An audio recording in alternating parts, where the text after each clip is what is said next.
Le lancement du chargement de la première cargaison du gaz naturel liquéfié GNL, issu de la phase 2 du projet Congo LNG, constitue une nouvelle étape vers l'objectif d'Eni d'étendre son portefeuille GNL à 20 millions de tonnes par an d'ici 2030 en s'appuyant sur la flexibilité, la compétitivité et la diversification géographique de ces projets en participation et représente un jalon clé dans la consolidation de sa position de leader sur le marché mondial du GNL.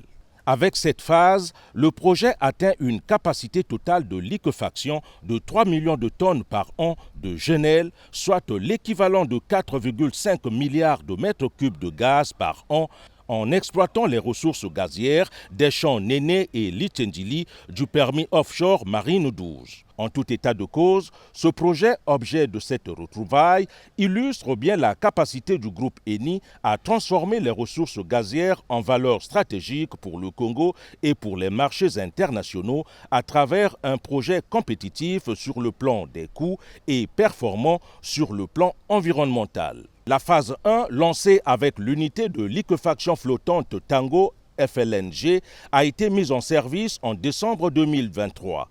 La phase 2, quant à elle, après le début de la construction de l'unité flottante Ngouya FLNG, établissant un nouveau repère international en matière de rapidité et d'efficacité d'exécution.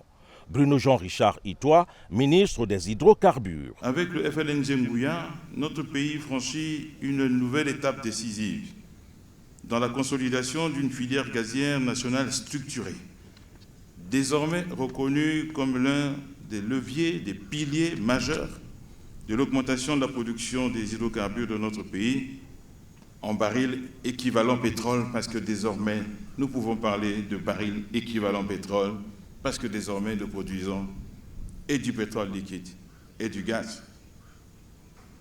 Levier majeur de la croissance économique, de la diversification de notre économie, par le fait des nombreux effets induits par la dynamique de développement du secteur gazier de notre pays.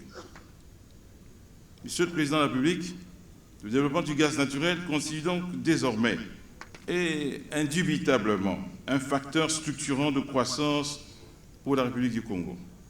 Il renforce indéniablement la résilience de notre économie, diversifie nos sources de revenus et soutient l'industrialisation progressive du pays.